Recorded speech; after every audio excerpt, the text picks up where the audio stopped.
All right, more Dwarf Fortress. To be honest, it's been a little while since I've played this fort. I've been playing a fort on the side casually a little bit, but hopefully we'll get back to it. I do remember we are trying to get our military going so that I can feel a little more safe when I start creating wealth. So I suppose the first thing I'll do is check and see if I have any armor stands. And caps lock is on. Okay, I do not. Two, okay, one goes outside, two goes to the kitchens. What is this interruption? The key. That dang key. Keys are weird. They're like these big green birds. This is, look it up sometime. I swear, there's several animals that I would not be familiar with if it wasn't for Dwarf Fortress, and keys are one of them. Let's see, what do we got going on in these workshops? Alright, we're getting our doors and stuff together. I think either in or near the kitchen, I'm going to make a vertical staircase going up to the surface, because then I can build a well over the river, and that is the easiest way to do that. The nice thing about that is the river does not have mud in it. If I go and look over at here with the stagnant water, stagnant water is gross and dwarves don't like to drink it, and it also I study this because I know if you get water from most sources, it has mud in it, and that is not happy thoughts. But I can't remember if rivers give you that or not, because if they do, then what I should do instead is actually pump it into a different space, because pumping water basically filters it, more or less. Actually it doesn't.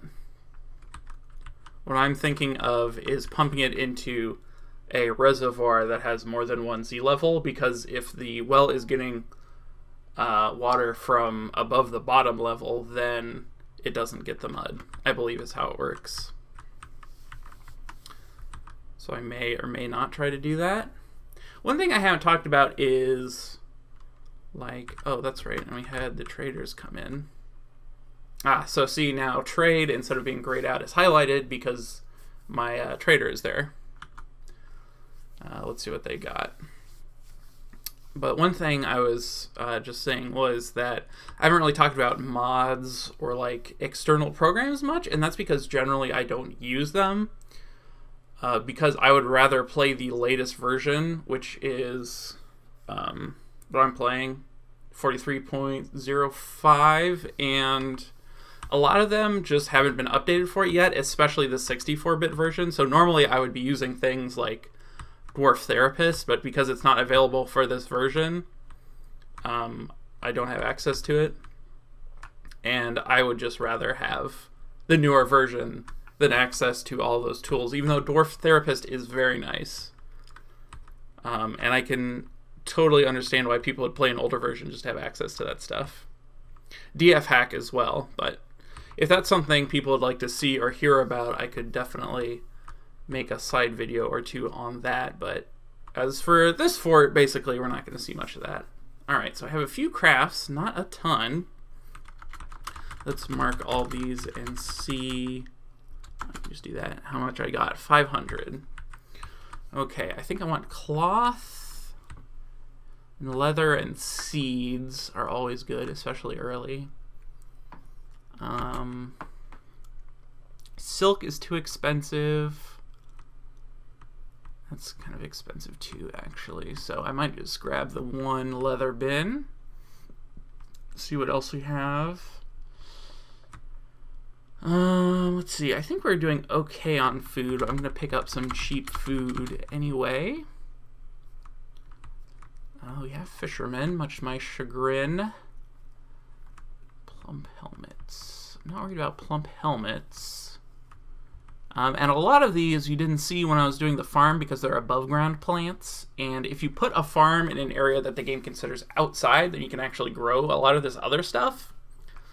But, I mean, I usually don't because it has to be outside, which has all sorts of issues.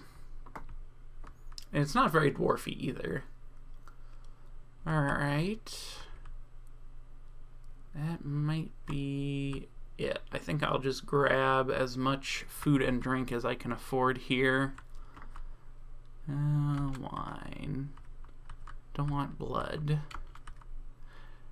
I think that's sort of an unintended thing, that there's barrels filled with blood because you can't do anything with it. But it's like two systems interacting in a weird way, and I forget exactly what the explanation is, but barrels of blood are useless. Oh, here are the seeds. Temple cups.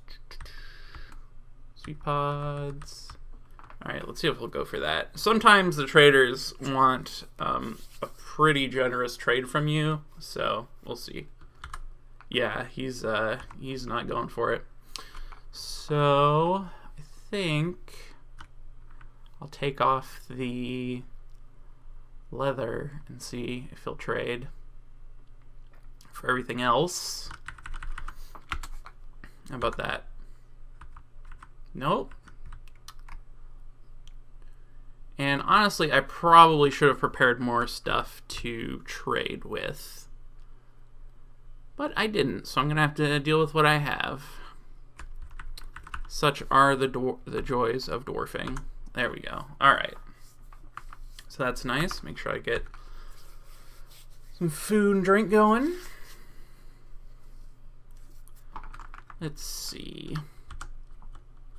I do at some point want to make traps for both animals and invaders, so I'm gonna make sure I have some mechanisms going. Plus, there's a bunch of random things that take mechanisms. So, it's just good to have. Let's see. Oh, that's right, I made that an office for that guy. I forgot about that. Is that key still flying around out there? Yeesh. Well, I might as well put in a place to do all of my smithing, since I think my miners are gonna run out of stuff to do in a minute here. And I should have the wood for it to get started, and I just want to have stuff. Let's see. That's right, I have those turkeys. So I'm gonna make them a little pen type thing. But where do I want to put it? I think I'll put it right here. Yeah. So if you have anything that lays eggs, like ducks, peacocks, chickens, turkeys, you can build them nesting boxes, and if they are available to them or they're in their pen pasture area, they will lay eggs in them. And that is how you get more of them. And you make those at the craft dwarfs. I think I have 3 female turkeys, so I'm just going to go ahead and make 4. I'll also want a door. And the reason I want the door is because if you forbid the door so that the doors can't go through it, they won't collect the eggs and then they can hatch. Oh, and we have migrants. Very nice. Kind of regretting not having a hunter. I think he would at least scare the key off. It's kind of funny. A lot of like animals and things will kind of be cheeky until they like see something actually trying to attack them, and then they'll make a run for it.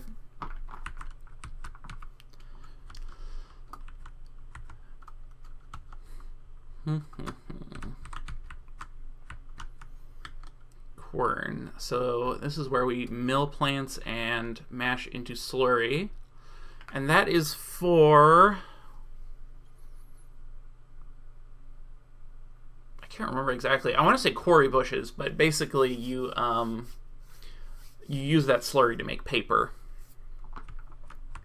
So I'm going to go ahead and mill plants, and then they'll probably do that until, or they will do it until they either run out of bags or plants. Go ahead and process plants too. That'll turn pigtails into thread and stuff like that.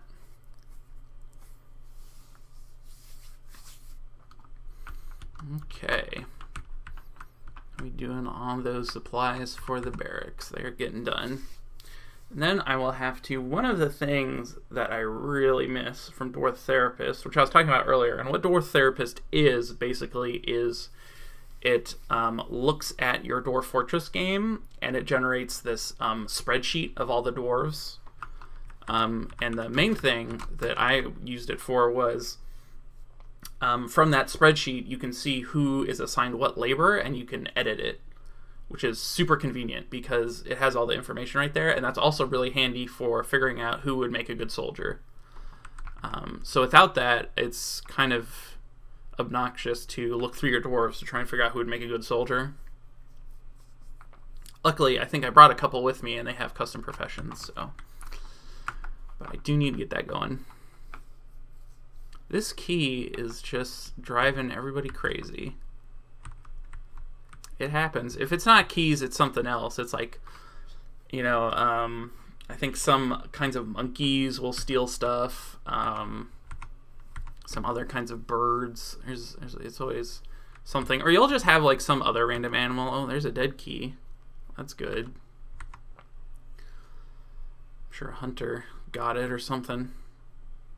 And the fishing dwarfs are trying to go out and fish, but there's a bird harassing them, of course.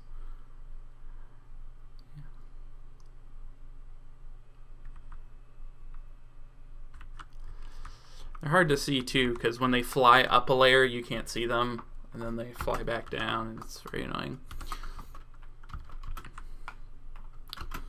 Okay. How many blocks do I have? That's not what I wanted. That's... There we go. So if I can put a floor in here, I will.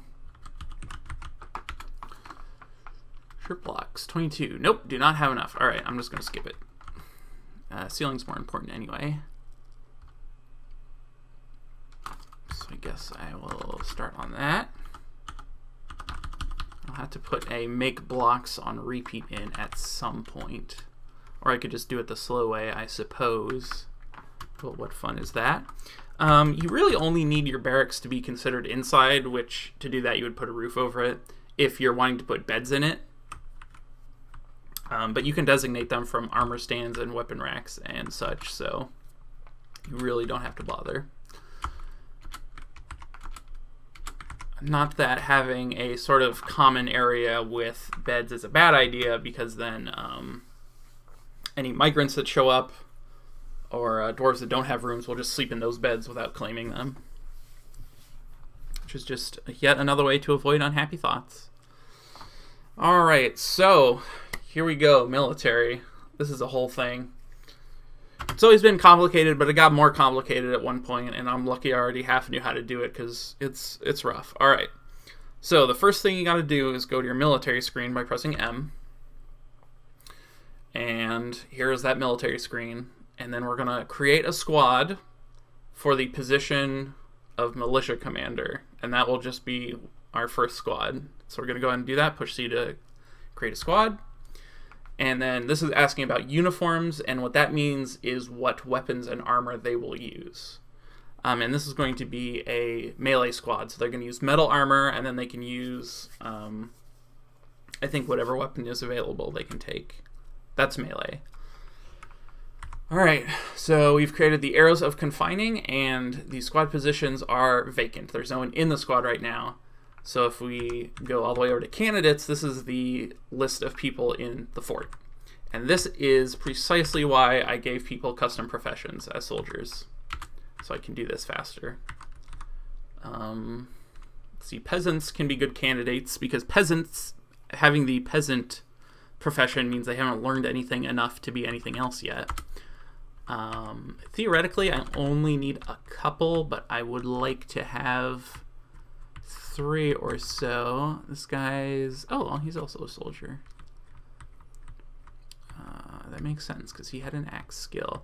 One thing I'm looking at is up in the upper left corner, it has the name of the dwarf, and it says no relevant skills. If you go over a dwarf that has a weapon skill, it will say what the skill is and what level it is, obviously. So that's one way to figure it out. And there are physical stats, which I touched on briefly on the preparing to embark, but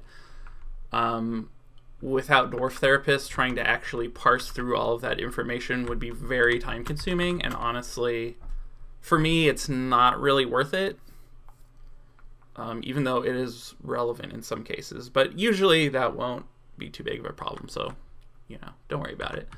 Let's see, and then once that's set up, once you have all that set up on the military screen, you need to give them somewhere to train if you want them to train, which is what the barracks is for.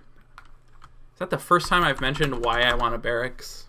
All right. But anyway, it works like rooms, other rooms. You size it, you hit enter, and then it's going to have the regular room stuff, but then underneath that, there will be a list of all your squads. And if I had more than one, I could select it. But now with the room selected, we're going to hit T for train, and they'll put a little T. That means they're training in that room. Now there's one more thing that you have to do before they'll actually start training, and that's push S to go to your squads.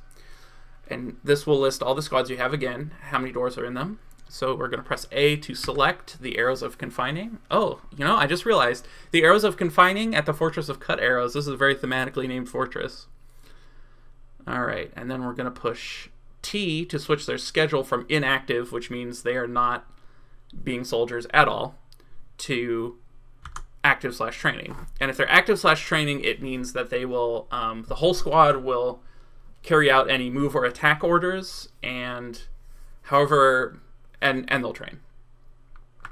And so that's all you basically need to do. But the only problem with that is if we go back into here and we go to schedule, which is also S in this menu, we will see that they are set to in the month of Granite, train and have 10 dwarves training minimum.